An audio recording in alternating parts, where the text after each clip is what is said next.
इस विशेष प्रेस वार्ता में हमने पिछले एक वर्ष में जन आकांक्षाओं को पूरा करने के लिए क्या क्या किया, क्या क्या वादे किए, क्या क्या डिलीवरी दी, उसके बारे में मैं आपको अवगत कराना चाहता हूं। और लंबी बात नहीं करेंगे, मुख्य रूप से 4-5 मुद्दों की बात करेंगे। वो मुद्दे जो बरसों बरस से लंबित थे, वो मुद्दे जिन पर पिछले कई वर्षों से राजनीतिक दल, राजनीतिक लोग अपनी सत्ता की रोटियां सेक रहे थे, उन मुद्दों को एड्रेस करने का काम पिछले एक वर्ष में भजनलाल शर्मा जी की सरकार ने, भारतीय जनता पार्टी की सरकार ने, राजस्थान के लोगों की सरकार ने किया। पहला मुद्दा, इसलिए आज की प्रेस वार्ता का अगर मैंने टाइटल दूं तो एक ही टाइटल दिल में आता है, दिमाग में आता है, 1 साल बेमिसाल। पहला मुद्दा जिसके ऊपर हर पॉलिटिकल पार्टी पिछले कई समय से बात कर रही, पेपर लीक का मुद्दा। आज से 1 वर्ष पूर्व जब शपथ ली गई, शपथ लेते ही मुख्यमंत्री भजनलाल शर्मा जी ने पेपर लीक पर एसआईटी का गठन किया। और यह गठन सिर्फ कागजी नहीं था। पेपर लीक के सरगना लोग, पेपर लीक के आरोपित लोग, आरपीएससी के पूर्व मेंबर लोग आज जेल के अंदर बंद है। यह सिर्फ कोई कागजी कार्रवाई नहीं थी। एसआई भर्ती 2021 में 50 से ज्यादा ट्रेनी अधिकारियों को, एसआईज को एसओजी ने गिरफ्तार किया। यह कागजी बात नहीं हुई है, ये एक्शन मोड की बात हुई है। पूरे देश में पेपर लीक पर जो त्वरित कार्रवाई राजस्थान में हुई, भले ही वो एसआईटी का गठन हो, भले ही वो आरपीएससी के मेंबरों को जेल में डाला गया हो, भले ही वो एसआई के जो पेपर लीक में आरोपी जो प्रशिक्षु सब इंस्पेक्टर्स हो, उनको गिरफ्तार करने की बात हो, भले ही वो एसओजी के गठन की बात हो, पेपर लीक को खत्म कर और आरोपियों को जेल में डालकर युवाओं को न्याय देने का काम अगर किसी ने किया है तो माननीय मुख्यमंत्री भजनलाल शर्मा जी के नेतृत्व में भारतीय जनता पार्टी की सरकार ने किया है। तो कान खोल के सुन लें कि ये जो 2 गए अंदर आरपीएससी के पूर्व मेंबर, वहीं फुल स्टॉप नहीं है। कई लोगों पे कानूनी और नियम के तहत कार्रवाई होगी। और भी जिन लोगों ने युवाओं के भविष्य के साथ पेपर लीक जैसे भ्रष्टाचार को, जैसे पाप को अंजाम दिया है, उन लोगों को जेल में जाना पड़ेगा आगामी 4 वर्षों में, और ये कानून के तहत कार्रवाई होगी। तो पहला युवाओं को न्याय, पेपर लीक से छुटकारा। दूसरा, आपने सुना होगा सरकारें आती है, बोलती है हम इतने युवाओं को सरकारी नौकरी देंगे। आपने सुना होगा कि चुनाव से पूर्व कई राजनीतिक दल इस तरह की बातें करते हैं, पर भारतीय जनता पार्टी की राजस्थान सरकार ने बोला कि 5 लाख युवाओं को सरकारी नौकरी, अर्थात 1 लाख युवाओं को प्रति वर्ष सरकारी नौकरी देने का काम के लिए हम संकल्पित है, प्रतिबद्धित है। और उसका नमूना 1 सप्ताह पूर्व हमने देखा, जब 1 सप्ताह पूर्व राजस्थान के सभी प्रमुख अखबारों में, राजस्थान के सभी प्रमुख टीवी चैनलों में एक पेज की 77,000 वैकेंसीज को निकाला गया। 77,000 vacancies in Rajasthan government are going to be filled in next few days. तो भर्ती प्रक्रिया को प्रारंभ कर दिया गया है। 77,000 लोगों की भर्ती प्रक्रिया शुरू हो चुकी है। इसको कहते हैं, जो मोदी जी की गारंटी है, जो भारतीय जनता पार्टी का संकल्प है, जो अक्षरश पूरा करने का काम माननीय मुख्यमंत्री भजनलाल शर्मा जी ने किया। तीसरी बात, आपने इन्वेस्टमेंट समिट, और आप सब लोगों को मैं जानता हूं, आप वरिष्ठ लोग हैं, आपने कई नेताओं को, कई पार्टियों को, कई दलों को सुना होगा, देखा होगा, मिले होंगे। पर क्या आपने आज तक देखा कि कोई सरकार अपने प्रथम वर्ष को पूर्ण होने से पहले 35 लाख करोड़ रुपए से ज्यादा के एमओयू, पहला वर्ष खत्म नहीं हुआ था जब राइजिंग राजस्थान के एमओयू साइन हो चुके थे, 35 लाख करोड़ रुपए के एमओयू। और ये क्यों महत्वपूर्ण है? ये महत्वपूर्ण इसलिए है कि जब आप तीसरे वर्ष चौथे वर्ष में इस तरह की सबमिट करते हो तो आपके पास समय नहीं बचता है इन एमओयूज को जमीन पर उतारने का।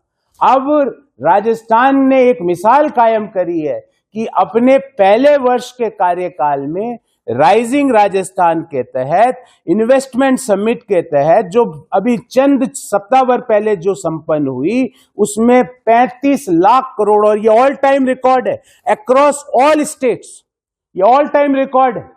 35 लाख करोड़ रुपए से ज्यादा के एमओयू राजस्थान में साइन हुए और अब अगले 4 सालों में उन एमओयूज को, क्योंकि हमारा काम यह नहीं है कि सिर्फ एमओयू करके उसको वहां रख दें, उन एमओयूज जिन लोगों ने किया उन एमओयूज को जमीन पर उतारने के लिए अगले 4 वर्ष तक संकल्पित है। तो ये कुछ कोई अगर आप स्पेसिफिक क्वेश्चन पूछे कि भाई इस कंपनी का हो रखा था इसको ही वापस डाला, तो मैं जवाब दे सकता हूं।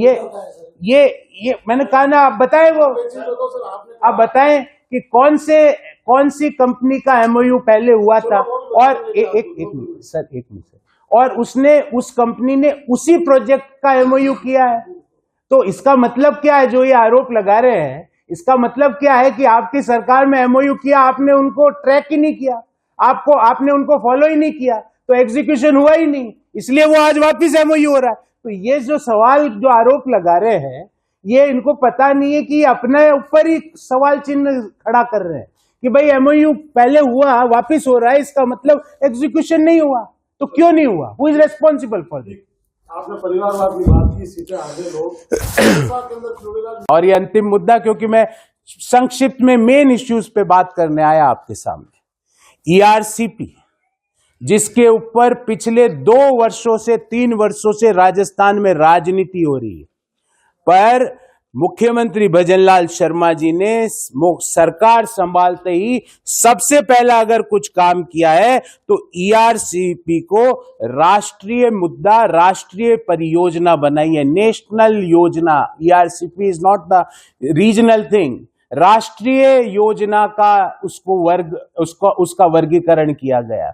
और तो और आज जब हम बात कर रहे हैं, इससे मात्र 1 दिन बाद 17 तारीख को माननीय प्रधानमंत्री इस योजना का शिलान्यास भी कर देंगे।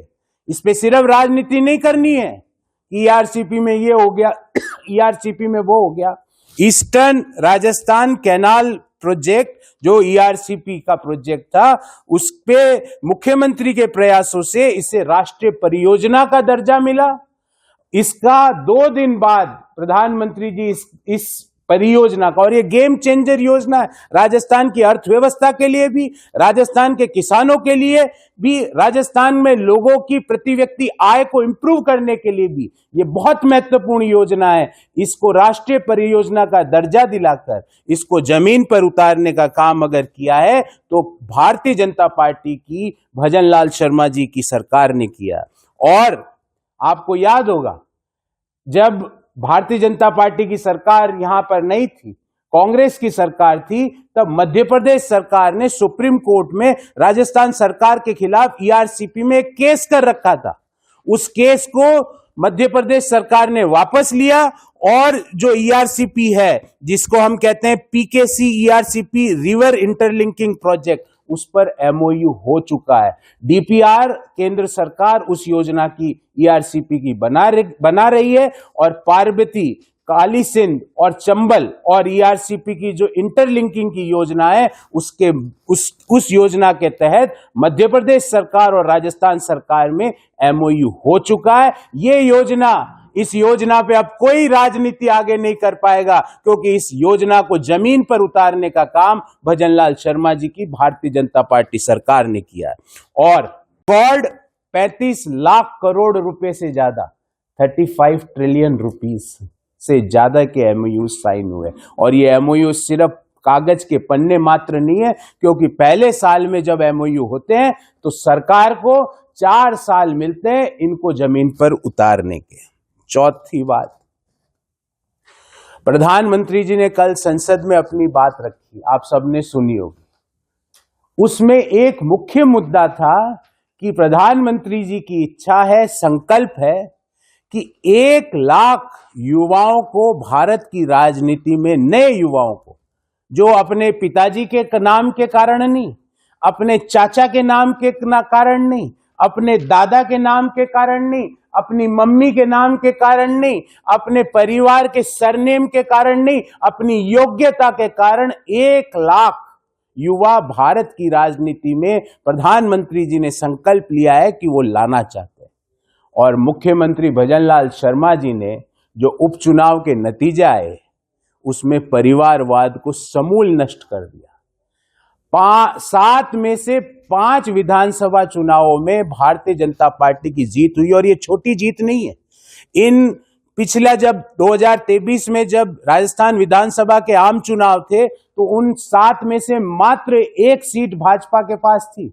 अब उन 7 में से 5 विधानसभा क्षेत्रों में भारतीय जनता पार्टी की जीत हुई, और परिवारवाद, भ्रष्टाचार और वंशवाद की राजनीति को पनपाने वाले लोगों की हार हुई। भले ही वो झुंझुनू का परिवार हो, भले ही वो खींवसर में एक परिवार हो, भले ही वो रामगढ़ अलवर में एक परिवार हो, भले ही वो देवली उनियारा में एक परिवार हो, सारे परिवार जो विधानसभा क्षेत्रों को अपनी बपौती मानते थे, उन परिवारों को वहां के लोगों ने, राजस्थान के मेहनतकश लोगों ने उन परिवारों को समूल नष्ट करा, सिरे से उन परिवारों को नकार दिया। और भारतीय जनता पार्टी के सुशासन, मुख्यमंत्री भजनलाल शर्मा जी के सरलता और सादगी की जीत हुई। और तो और, मैं ये व्यंग्य में नहीं कह रहा हूं, पर प्रमुख विपक्षी दल राजस्थान, जो हमारे खिलाफ राजस्थान में उपचुनाव लड़ रहा था, उनको सोचना पड़ेगा कि इन 7 में से 4 सीटों पर उन्होंने अपनी जमानत राशि गंवाई है। ये सोचने का विषय है उनके लिए। हम उनको इससे ज्यादा कुछ नहीं कह सकते, पर ये परिवारवाद, वंशवाद और भ्रष्टाचार की जो राजनीति, मान लो झुंझुनू में बस एक ही परिवार रहेगा, देवली उनियारा में एक ही परिवार रहेगा, रामगढ़ अलवर में एक ही परिवार रहेगा, खींवसर में एक ही परिवार रहेगा। ये परिवारवाद की राजनीति को राजस्थान के लोगों ने समूल नष्ट किया है। और आपको पता है, आप भी जानते हो, जोधपुर में भी एक व्यक्ति परिवारवाद को बढ़ा रहे हैं, तो उनको भी लोकसभा के चुनाव के दौरान राजस्थान के लोगों ने उचित जवाब दिया। आप सब लोगों को कि किसानों से जुड़ा हुआ ये मुद्दा है, यमुना का जल समझौता। मैं जब बचपन में यहाँ स्कूल जाता था, उस समय भी अखबारों में ये इसके बारे में न्यूज आती थी कि यमुना जल समझौता नहीं हो रहा, हरियाणा से जो राजस्थान को पानी मिलना चाहिए वो नहीं मिल रहा है। भजनलाल शर्मा जी ने राजस्थान को पानी दिलवाने के लिए यमुना जल समझौता किया हरियाणा के साथ। इस समझौते के तहत हरियाणा अब अतिरिक्त पानी बारिश के दौरान राजस्थान को देगा। इस योजना की भी विस्तृत डीपीआर की बनने की घोषणा हो चुकी है, और ये मुझे लगता है कि जितनी मेरी आयु है और जब से मुझे समझ आई, मैं अखबारों में इस योजना के बारे में पढ़ता था कि भाई इस योजना से क्या फायदा होगा, ये लंबित योजना, कब इसको एग्जीक्यूट किया जाएगा। तो ईआरसीपी और यमुना जल समझौते से राजस्थान के लोगों में खुशहाली लाने की जो प्रतिबद्धता पहली बार अगर राजस्थान में किसी मुख्यमंत्री ने इन योजनाओं के लिए दिखाई है तो वो माननीय मुख्यमंत्री भजनलाल शर्मा जी है। तो 5 मुद्दे मैंने आपको गिनाए। 1 साल बेमिसाल में युवाओं के साथ पेपर लीक में जो हुआ उसका न्याय। दूसरा, युवाओं के लिए हर साल 1 लाख रोजगार, सरकारी रोजगार देने का वादे को पूरा किया। तीसरा, 35 लाख करोड़ रुपए से ज्यादा के MOU rising Rajasthan investment summit में लाए और अब उनको एग्जीक्यूट जमीन पर उतारेंगे। चौथा, कि जो युवाओं को राजनीति में लाने के लिए, फर्स्ट जनरेशन लोगों को राजनीति में लाने के लिए जो बाई इलेक्शन में हुआ कि परिवारवाद, वंशवाद और भ्रष्टाचार को हराया। और 5वां और सबसे महत्वपूर्ण, ईआरसीपी और यमुना जल समझौते को जमीन पर उतारने का काम किया। 1 दिन बाद 17 तारीख को ईआरसीपी का शिलान्यास माननीय प्रधानमंत्री श्री नरेंद्र मोदी जी के हाथों होगा। तो मेरा आज का विषय यही था। इन मुद्दों पे मैं आपको अवगत कराना चाहता था। आपका कोई इन मुद्दों से रिलेटेड प्रश्न हो, सबसे पहले आप उन्हें पूछिए, और उसके बाद कोई भी और प्रश्न हो तो आप उन्हें पूछिए, मैं उत्तर देने का प्रयास करूंगा।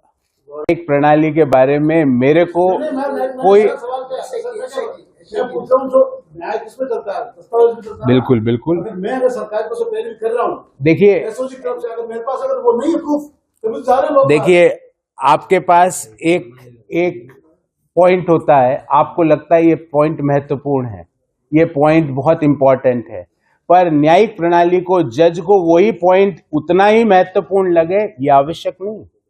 आप एक बात रखते हो कि गौरव जी यहां पर ये गलत हुआ है और मुझे लगता है ये गलती है, मुझे लगता है ये भ्रष्टाचार है, एसओजी ने ये चीजें रखी, पर जज लोगों को न्यायिक प्रणाली में वो उनको उतना ही महत्वपूर्ण लगे जरूरी नहीं। हम कोई उनको बाध्य नहीं कर सकते। न्यायिक व्यवस्था एक स्वतंत्र व्यवस्था है। सर आपने राइजिंग राजस्थान का कहा रिपोर्ट देखिए किसी व्यक्ति पे तू मैं करें, कोई इसमें कोई ना तो उनके लिए अच्छा है ना मेरे लिए अच्छा है, पर मैं आपको ब्रॉडर पर्सपेक्टिव बताता हूं। हर बार यही बात जो वो कह रहे हैं ये होती थी, ये वो जो कह रहे हैं वो पिछली बार हुई है कि भाई ये मजे हुए हैं। क्यों हुए हैं उसका कारण बता रहा हूं। क्योंकि आप तीसरे साल चौथे साल इन्वेस्टमेंट सबमिट कराते थे, आपके पास एग्जीक्यूशन का, क्योंकि चौथे साल कराओगे 6 महीने बाद सरकार इलेक्शन मोड में चली जाती है, एक साल भी पूर्ण नहीं हुआ। आप बता दो ऐसा कब हुआ और किस राज्य में हुआ। सरकार ने अपनी पहली एनिवर्सरी के पहले, वर्षगांठ के पहले 35 लाख करोड़ के एमओयू साइन करके अभी पड़े। अब अगले 4 साल में उनको एग्जीक्यूट कराने का काम सरकार पूरी तरह से करेगी। ये जो वो कह रहे हैं वो पुरानी बात कह रहे हैं कि भाई उनके समय ऐसा हुआ था, वो सही बोल रहे हैं, मैं उसको गलत नहीं मान रहा, पर वो चौथी साल कराओगे तो वही होएगा, 3.5 साल कराओगे तो यही होगा, क्योंकि लोगों का मूड इलेक्शन पे चले जाता है। इसलिए ये पहली बार, और ये कोई अचानक से नहीं हुआ है, इसको प्लान किया गया कि पहले की सरकारों में रामबाग में, जैसे वो कह रहे हैं खाचरियावास जी कि रामबाग में वो भी रुके होंगे, नहीं रुके होंगे मुझे नहीं पता, पर रामबाग में उनके मित्र मजे कर रहे थे। वो पहले ऐसा होता था, पर अब ऐसा नहीं होता है। अब उन सारे सवालों पे, क्योंकि 4 साल आपके पास बचे हैं, उनको एग्जीक्यूट करने के लिए आपके पास समय, और ये तरीके से किया गया। ऐसा नहीं कि अचानक से पहले साल में, उसकी डिस्कशन हुआ है कि भाई इन्वेस्टमेंट सबमिट पूरी तरह से जमीन पर क्यों नहीं उतर पाती, अधिकारियों से डिस्कशन हुआ, एक्सपर्ट से डिस्कशन हुआ, इकोनॉमिस्ट से डिस्कशन हुआ, पॉलिसी एक्सपर्ट से डिस्कशन हुआ। उसके बाद आज हम ये नतीजे पे पहुंचे कि अगर हम पहले साल में कराएं तो 4 साल इसको एग्जीक्यूशन के लिए मिले। देखिए मैं किसी व्यक्ति या कोई एक स्पेसिफिक सीट की बात नहीं कर रहा। आप 84 की भी सीट भारतीय जनता पार्टी हारी, उसके भी, और हम उसका अवलोकन कर रहे हैं, हम उसके ऊपर हमारी पार्टी में उसके ऊपर डिस्कशन हो रहा, आत्ममंथन कर रहे हैं कि क्या कारण रहे इन 2 सीटों पर भी। 84 में भी हमें अपेक्षित सफलता नहीं मिली, मैं स्वीकार कर रहा हूं। दौसा में भी हमारे को उम्मीद थी कि हम बड़े बहुमत से वहां जीतेंगे, हमें नहीं मिला अपेक्षित सफलता। उसके क्या कारण है, क्या उसके नहीं है, वो पार्टी स्तर पे उस पर आत्ममंथन हो रहा है। क्यों सर परिवारवाद, मैं आपको कह रहा हूं ना, आपने 4 सीटें गलत गिनाई तो परिवारवाद में से हारी, बदलनाथ ने हराया, तो कोटा में भी, सॉरी दौसा में भी परिवारवाद था। देखिए आपके प्रश्न में 2 त्रुटि है। अरे पर मैं जवाब आप सुनिए तो सही। प्रश्न में 2 त्रुटि। आप जो कंपैरिजन कर रहे हैं, एक जो दौसा सीट, वो इस तरह का परिवारवाद नहीं है कि दादाजी पुत्र पोता पड़पोता, ऐसा परिवारवाद जो झुंझुनू में था वो दौसा में है। दूसरी बात मैंने स्वीकार किया आपके सामने कि हमें अपेक्षा थी कि हम 7 सीट जीतेंगे। 2 सीटों में हमारे मनमाफिक परिणाम नहीं रहे। हम उसका आत्ममंथन, आत्मचिंतन कर रहे हैं, और उस पे जो कार्रवाई हमें लगता है कि ये कारण रहे हैं, वो चीजें दुरुस्त करके आगे उन सीटों को भी जीतने का काम। किस तरह का परिवार था? मैंने आपको कहा ना, इसके बारे में आप अभी बोले कि आपकी फैक्ट फाइंडिंग रिपोर्ट क्या है, वो पार्टी स्पेसिफिक रिपोर्ट है, वो मैं आपके साथ शेयर नहीं कर सकता। अब परिवारवाद मैंने आपको बताया वैसा परिवारवाद नहीं था जो मैंने उदाहरण दिया कि पड़पोता, पड़दादाजी, दादाजी, पुत्र, पोता, ऐसा नहीं था। वही वाला ही बस। क्या आप कुछ नाम उजागर करना चाहेंगे? विनय, ये एक बड़ा लो लेवल की पॉलिटिक्स है, मैं इसमें कभी नहीं पढ़ना चाहूंगा, क्योंकि न्याय की प्रणाली और सरकार की प्रणाली अपने हिसाब से काम करेगी। मैं आरोप प्रत्यारोप किसी व्यक्ति के नाम ले, ये उचित नहीं है। मैं नेम कॉलिंग नहीं करूंगा, ना पहले किया, ना आज करूंगा, ना आगे कभी करूंगा। बिना नाम के आरोप लगा रहे हैं। सर, आप कह रहे हो कि युवाओं को ट्रेनी सब इंस्पेक्टर्स को पकड़ा, उसमें से कुछ लोग, आपकी जानकारी, आधे से ज्यादा नहीं, कुछ लोग 15 से 20 के बीच में, उन लोगों को कोर्ट के तहत, न्यायिक प्रणाली के तहत वो बाहर आ गए। तो न्यायिक प्रणाली में सरकार अपना इन्वॉल्वमेंट नहीं कर सकती। वो न्याय व्यवस्था के तहत जो निर्णय कोर्ट कर रही है, वो कोर्ट अपनी न्यायिक व्यवस्था के तहत करेगी। पर मैं आपको और आपके सारे दर्शकों को और पाठकों को ये विश्वास दिलाना चाहता हूं, एक भी पेपर लीक का आरोपी और एक भी ऐसा अधिकारी जो पेपर लीक के कारण एसआई बनाओ, आरएस बनाओ, भले ही उसके पापा का, मम्मी का कुछ भी सरनेम हो, भले ही उसके जीजाजी और मामा जी का सरनेम कुछ भी हो, भले ही उसके काका जी और चाचा जी भले ही किसी भी पद पर हो, उसको बख्शा नहीं जाएगा। और जो पेपर लीक करा करा के अधिकारी बने, उनको जेल में जाना पड़ेगा। कई लोग बाहर घूम रहे हैं, मुझे पता है, अभी भी कई लोग बाहर है। अभी 2 ही आरपीएससी के मेंबर जेल के अंदर है, कई और जो इसमें लिप्त लोग हैं वो बाहर घूम रहे हैं। पर कानून के तहत एक भी व्यक्ति को बख्शा नहीं जाएगा और न्यायिक प्रणाली में सरकार अपना हस्तक्षेप नहीं कर सकती। मान लिया सरकार फैसला क्यों नहीं ले पा रही है? 1 साल हो चुका है। आपने कभी ऐसा आज तक कोई भी राज्य में सुना? मैं राजस्थान की नहीं, मैं दुनिया के कोई भी जगह की बात कर रहा हूं कि कोई पेपर लीक करा के आरोपी पद पर बैठ जाता है, उसको पद से निकालकर उसको जेल में डालने का काम भजनलाल शर्मा जी ने किया। रही बात, पुनः मैं दोहराऊंगा, न्यायिक व्यवस्था के तहत कोई आदमी बरी हो जाए तो उसमें सरकार कैसे, सरकार तो उनको पकड़ेगी और वो बरी हुए हैं, वो बरी नहीं हुए हैं, वो बाहर, जेल के बाहर आए हैं। आप ये मत समझो कि वो वापस जेल में नहीं जाएंगे। अगर कोई भी व्यक्ति, मैं पुनः दोहराता हूं, कोई भी व्यक्ति पेपर लीक कराकर अधिकारी, सब इंस्पेक्टर, क्लर्क, शिक्षक बना है तो नौकरी तो जाएगी ही, जेल भी जाना पड़ेगा। कोई भी आरपीएससी का मेंबर, कोई भी व्यक्ति जिन्होंने उन मेंबरों के ऊपर दबाव डाला, वो लोगों ने वहां पर भ्रष्टाचार किया, उन मेंबरों के पैसों को वो हवाला से बाहर भेजा, वो लोग भी नहीं बख्शेंगे, वो लोग भी नहीं बख्शे जाएंगे। पेपर लीक का न्याय राजस्थान के हर युवा को, कि पिछले 3-4 साल में इतने पेपर लीक हुए, इतने पेपर लीक हुए, और एक लाइन, इतने पेपर लीक हुए कि ऐसे ऐसे लोग हैं। अब मैं अभी बोलूंगा तो आप कहेंगे कि गौरव जी आपके पास क्या सबूत है? सबूत तो न्यायिक व्यवस्था के पास है। मैं तो उन लोगों का नाम नहीं लूंगा, पर आपको पता है मैं किनका नाम ले रहा हूं। कभी उनके भांजे, भांजी, पुत्र, पुत्री सब आरएस बन गए। अरे भाई, ये कौन सी कोचिंग इंस्टीट्यूट है जहां पूरा के पूरा परिवार आरएस बन जाता है, पूरा के पूरा परिवार आरपीएस बन जाता है, पूरा के पूरा परिवार पटवारी बन जाता है? और ना केवल खुद के बेटे बेटी, भाई के बेटे बेटी, बहन के बेटे बेटी, ये सब लोगों के अच्छे दिन खत्म हो चुके हैं। जी, मैंने फॉर्म भी भरे, सब कुछ तय हो गया, उसके बाद उसको रद्द करना कहां तक उचित है? मैंने आपको डाटा सहित बात करी है कि पिछले सप्ताह ही 72,000 से ज्यादा सरकारी भर्तियों की प्रक्रिया प्रारंभ हो गई पिछले एक सप्ताह में, और 1 लाख युवाओं को प्रतिवर्ष सरकारी नौकरी भर्ती प्रक्रिया में नौकरी देने का प्रतिबद्धता थी। उस पे हम काम करें। मैंने कहा ना, वो रद्द हुई है तो वो वापस भी हो गई। आपने देखा नहीं, उसमें वो कर्मचारियों की भर्ती प्रक्रिया वापस प्रारंभ हो गई।